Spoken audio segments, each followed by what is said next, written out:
Velkomin í hlaðvarpið okkar Biblían á mannamáli. Ég sestur hérna með biblíuna mína og kaffibolla minn og við ætlum aðeins að spjalla saman með það sem hún kennir okkur, þessi góða bók. Ef þú hefur ekki haft tök á að hlusta á síðasta þátt, dag 8, þá ráðleggið er að gera það ef mögulegt er áður en hlustar áfram á þennan. Það hangir mjög mikið saman. Ekki endilega að sé alveg nauðsynlegt en það er bara betra. Í síðasta þætti nefnilega ræddum við frásögu í Markús í 7. kafla þar sem Jesús mettaði 5.000. Við könnumst við þessa sögu. Hann mettaði 5.000 manns með 5 brauðum og 2 fiskum og þegar allt var yfir staðið þá voru samt 12 körfur af mat eftir. Í Markús 8 átti svipaður atburður sér stað. Þá mettaði hann 4.000 og þetta voru örugglega 5.000 plús og 4.000 plús. Alveg örugglega. Þar mettaði hann 4.000 manns og notaði til þess 7 brauð og nokkra eða fáeina smáfiska og þegar allt var yfirstaðið þá voru 7 körfur eftir af mat. Nú, þessa frásögur þekkjum við mjög vel, flest okkar ef ekki öll. Við erum búin að heyra aftur og aftur og þetta sýnir hversu máttur Jesús er mikill og kraftaverki sem hann vinnur og hvernig hann mætir þörfinni. Hann finnur til með fólkinu sem hefur þessa þörf, það þarf að matast. Það að næra sig andlega með því að hlusta á hann, en það þarf líka að nærast líkamlega og hann hugsar til þeirra og hann framkvæmir þessa hluti. En var eitthvað meira að baki? Var eitthvað annað og meira sem bjó líka undir? Það virðist koma í ljós þegar hann tala við lærisveinana eftir báða þessa atburði, þá vísað til þess að lærisveinarnir hafi ekki skilið og skilduð ekki þetta með brauðin, skilduð ekki, og hann spyrði með sér, hvað gerði ég þarna? Og þeir nefna, hvað voru mörga körfur? Og þeir nefna það, og hvað voru margir fiskar og hvað voru mörg brauð? Þeir nefna það allt saman. Og svo segir, en þeir skiljið samt ekki. Og þá komum við þessu, hvað það sem þeir skildi ekki? Hvað Jesús, svo við leikum okkur aðsvarunum, eftir hverju Jesú að leita, hvað hann að fiska, hverju hann að fiska eftir? Og þetta það sem við ætlum að skoða í dag, því þetta náttúrulega stórkostlegur leyndardómur. Muniði, Jesús kenndi fjöldanum sem að var ekkert sérstaklega nærri honum, var ekkert sérstaklega að leita eftir honum, en var að leita eftir einhverju, sannleika og lífi og einsæi og svona andlegri speki. Og allur gyðingahópurinn, allir sem voru samkomnir voru alltaf náttúrulega að leita Messíasi og voru að bíða eftir uppfyllingu spádómanna úr Gamla testamentinu og svo framvegis. Þegar hann hins vegar, og Biblían segir okkur það og sýnir okkur aftur að þegar hins vegar var einn með lærisveinunum, ekki bara 12 postulunum, heldur hópnum í heild, alveg saman hvað þau voru mörgu hvers sinn, þá kennir hann þeim eitthvað dýpra, hann kennir þeim eitthvað meira, hann kafar aðeins lengra inn í hlutina. Og þetta ferðalagið, sjáðu. Ég hef stundum talað við erum öll á ferðalagi. Við erum á andlegu ferðalagi í lífinu. Alveg sama hvort við gerum okkur grein fyrir því eða ekki, hvort við erum meðvituð það eða ekki, við erum öll á þessu ferðalagi. Og það koma augnablik og moment í lífinu okkar, þar sem við fáum svona, við stoppum aðeins, við stöðum, hraðan á okkur og stöðum byrjum við, hvað ég að upplifa hérna, hvað ég að reyna, hvað ég að sjá, og jafnvel leitar hugurinn til Guðs og í bæn þá leitum við til hans. Sagði við með einu sinni sjómaður, mikil sjávarhetja hjá okkur og hann sagði, við erum nú svona, við erum töffarar, við erum ekkert að játa Guð endilega eitthvað að tala við hann, en þegar eitthvað bjátar á, út á stórsjó, haldið sér enginn okkar sem ekki leitar til hans í bæn. Enginn. Og þetta svona augnablik sem við öll göngum í gegnum. Að einhvað gerist og við stöldurum við og sem, býtum, hvað ég stættur? Og hvað að gerast? Þetta ferðalag. Og sum okkar eru komin, hefur að segja lengri næðrir, þar sé þetta búið að gerast ofta. Þegar ég segi lengri næðrir þá ekki að tala það að þau sé eitthvað betri og eitthvað flottar eða ekkert með það að gera. Þetta bara alveg eins og muniði, ég nefndi læknisfræðina, hvað læknum við treystum sem búin að læra mikið að lítið eða ekkert. Þetta nákvæmlega sama, einhver sem að byrja í læknisfræði hvorki verri eða betri eða lélegri heldur en sá sem að enda læknisfræði námið sitt. Þetta bara mismunandi stað á ferðalaginu. Og það sama með okkur. Við erum bara mismunandi stað. Þetta gerir okkur ekki betri, þetta gerir okkur kannski meiri fyllingu, meiri innsæi, en þannig bara lífið. Og Jesús kendi lærisveinum sínum svona hluti, hann kafaði dýpra ofan í hluti með þeim og kendi þeim sitt hvað sem að við fengum ekkert alltaf að heyra, en það hægt að ná í margt af þessu. Og eitt af því sem ég ætla að sýna ykkur núna það sem trúað og flestir sem hafa rannsakað það eru samfara það sem Jesús var að benda þeim á eftir þessi 2 stórkostlu og miklu kraftaverk. Þið hafið augu, sagði Jesús við lærisveinana, en sjáið ekki.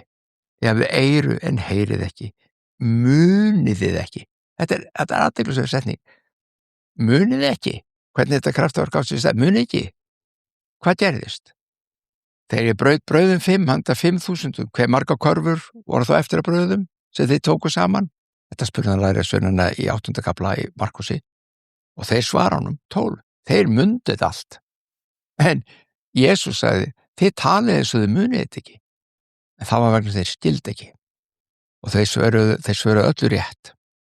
Og Jesús sagði við þann, þegar þeir voru búin að svara, skiljið þið ekki enn hvað ég að reyna að sýna ykkur. Og svo kenda þeim. Það veit ég hann gerði. Hann sýndi þeim útskýr, alveg svo hann útskýrði öllu. Hann segir í 4. kaflanum muniði, þegar þau voru einir þá útskýrði hann dæmisögurnar. Svo hvað málið? Hvað í gangi hérna? Það sem að gerast að í gyðingdómnum og samkvæmt gyðinglegri hefð að þá hafa tölur merkingu. Það tákna ákveðin hluti og ég veit að það eru margir sem hafa farið rosalega langt inn í svona talnaspeki Gamla testamentisins og jafnvel týnt sér þar, getum við sagt. Sumir finna líka mikið af perlum.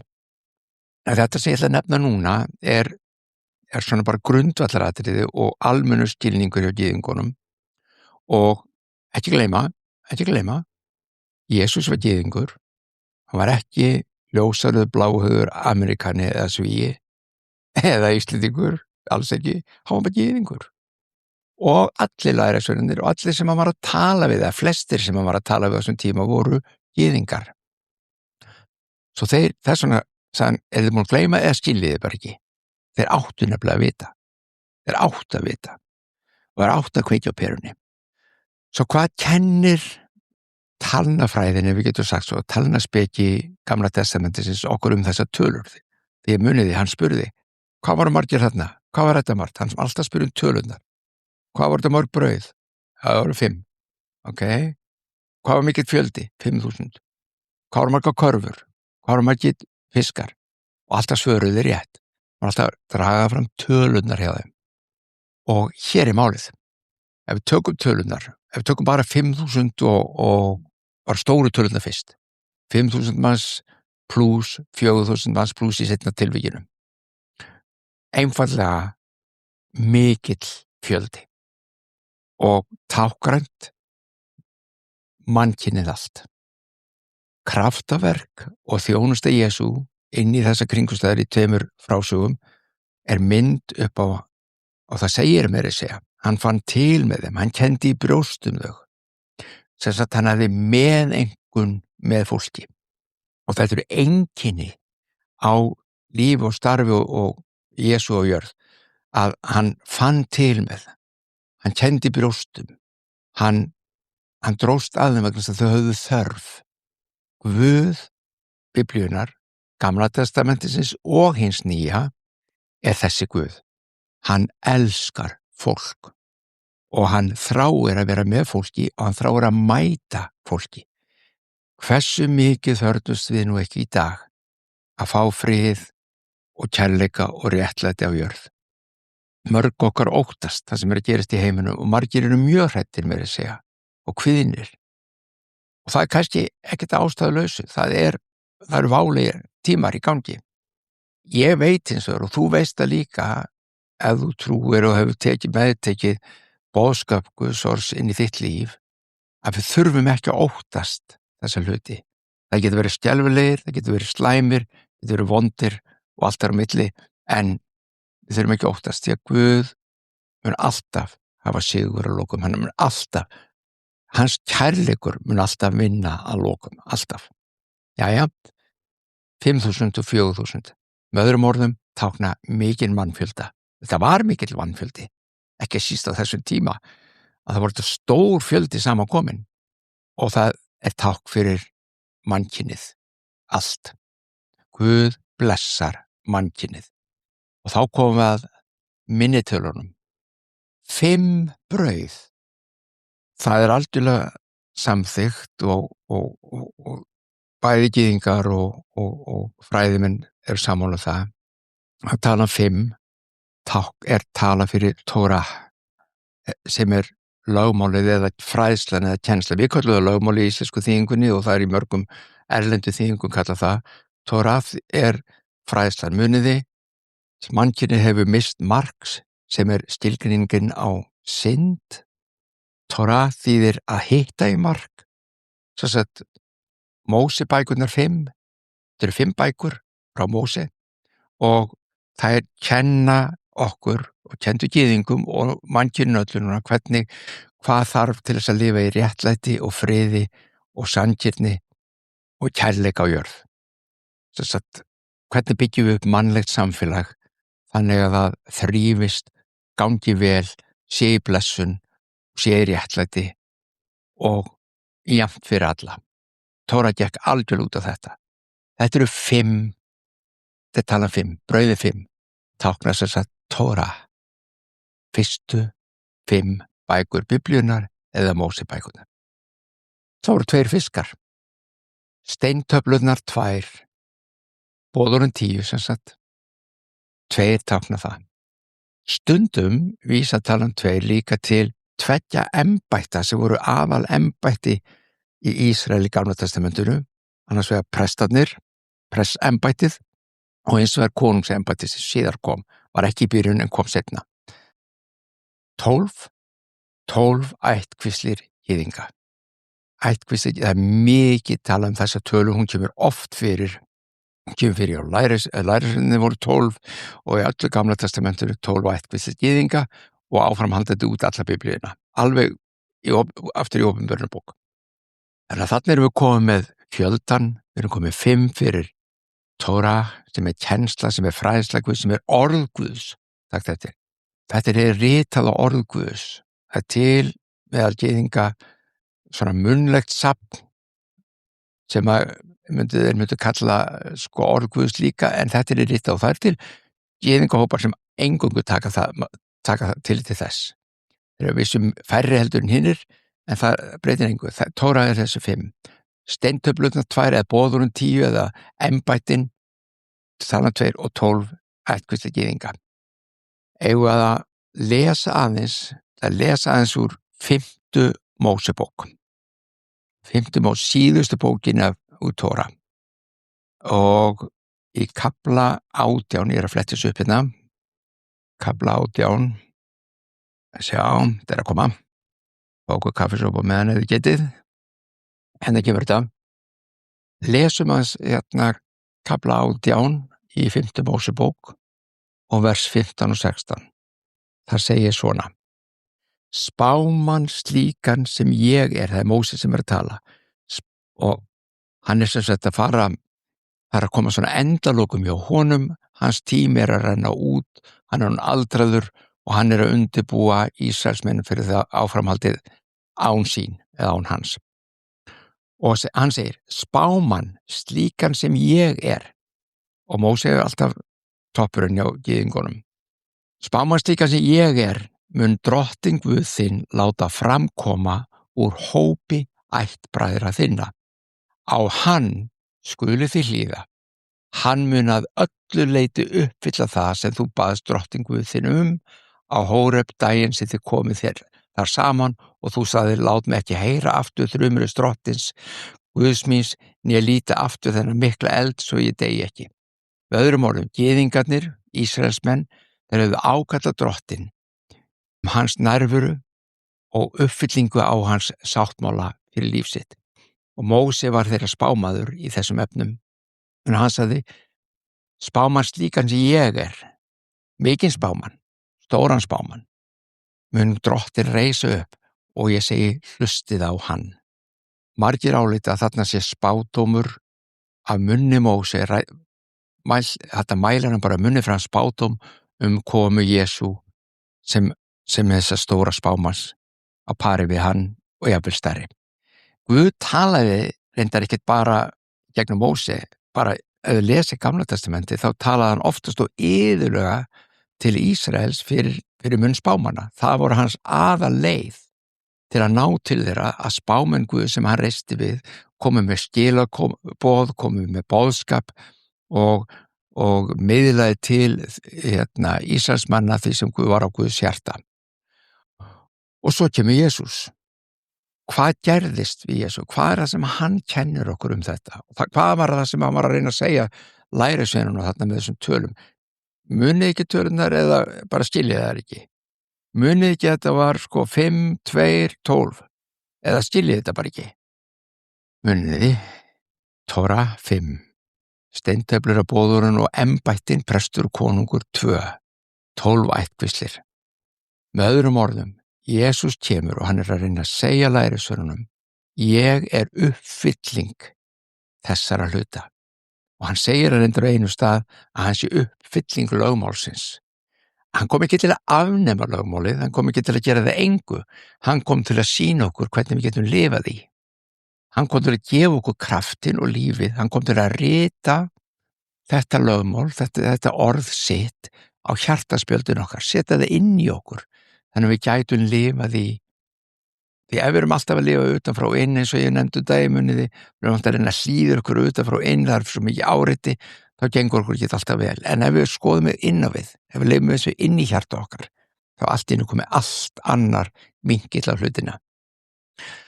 Jesús lifandi orð Guðs. Hann sagði sjálfur, orð mín eru andi og þau eru líf.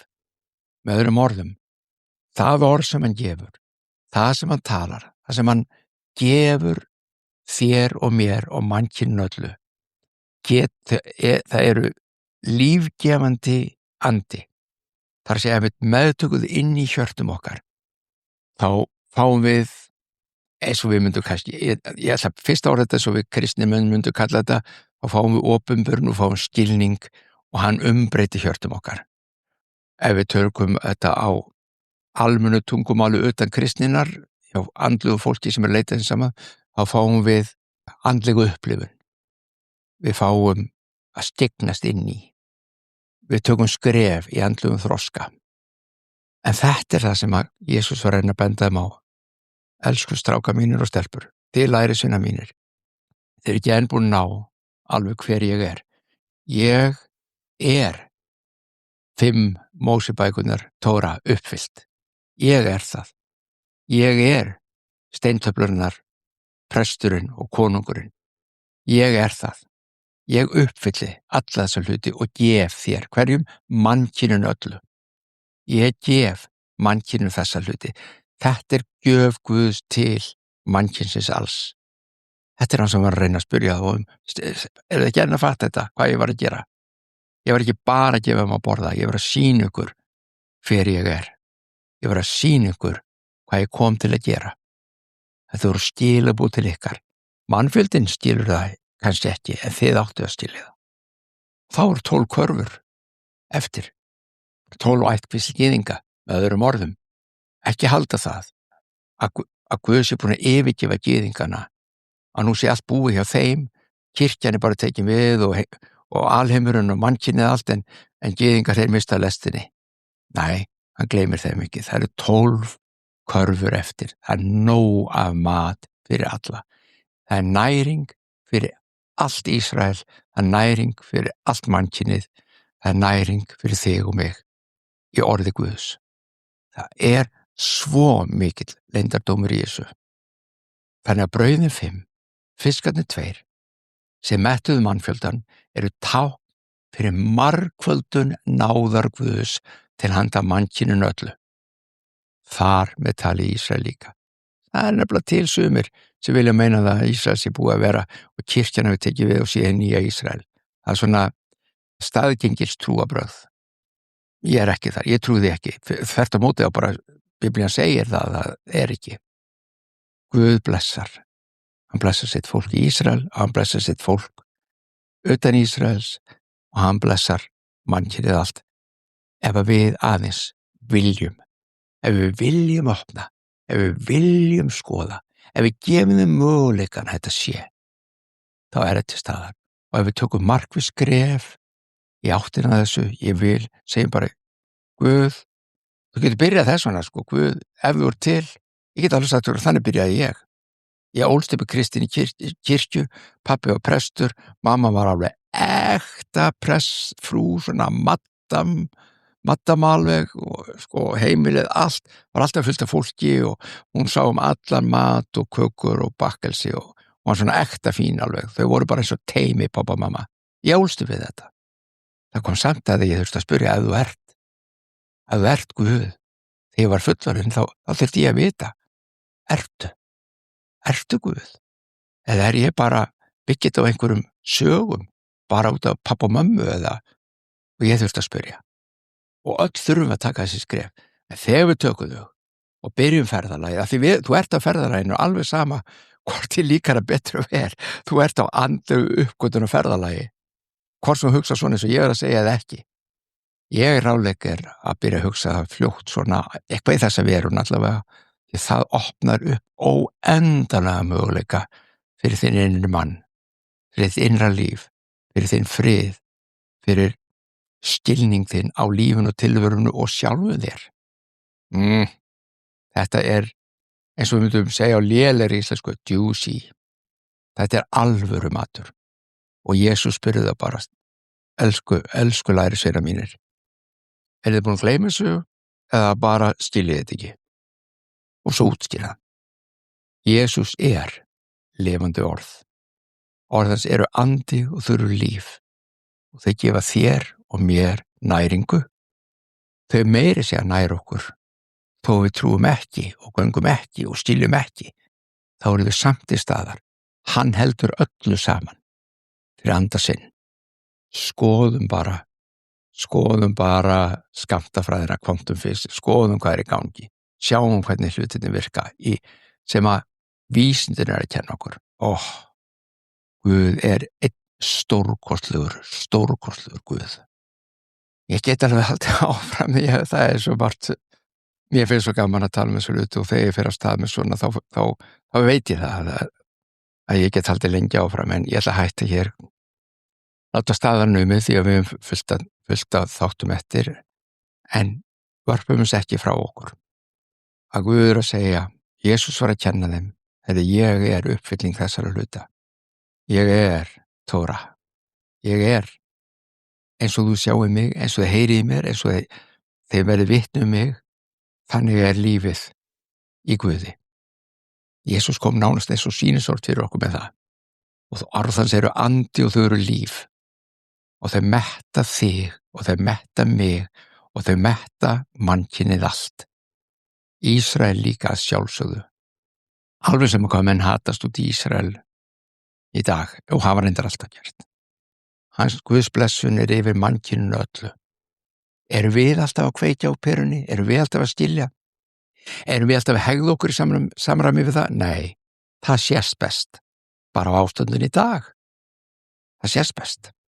En ef við, og það markmið Guðs, að fá þennan frið, fá þetta Guðs ríki á jörð, og hann hættir ekki fyrir en það allt komið. Hann hættir ekki. Næsta okkar líftíma sem erum að hlusta eða mínum, skal ekki segja það. Það væri náttúrulega algjörlega frábært. Gott að láta sig dreyma. En það breytir ekki því að hann mun samt ná því fram. Það vegferð mannkynsins. Það ferðalagi sem við erum á. Frá dýrð til dýrðar. Frá blessun til blessunar. Og við erum komin langa leið. Margt hefur gæst að þau skoðið mannkynið bara fyrir tíma Krists. Að þau skoðið mannkynið á miðöldum. margt hefur gott gerst, en það er ekki allt búið. Við meðtökum fiskanans, brauðinans, körfurnar hans og við fyllum okkur af lifandi orðu Guðs, því hans orð eru andi og þau eru líf. Við skulum biðja saman þeir sem getur viljið. Faðir vor, þú sem ert á himnum, helgist þitt nafn, tilkomi þitt ríki, verði þinn vilji svo á jörðu sem á himni. Gef oss í dag vort daglegt brauð og fyrirgef oss vorar skuldir, svo sem við og fyrirgefum vorum skuldinautum. Eigi leið þú oss í freistni, heldur frelsa oss frá illu, því að þitt er ríkið, mátturinn og dýrðin að eilífu. Amen. Guð blessi ykkur, elsku vinir.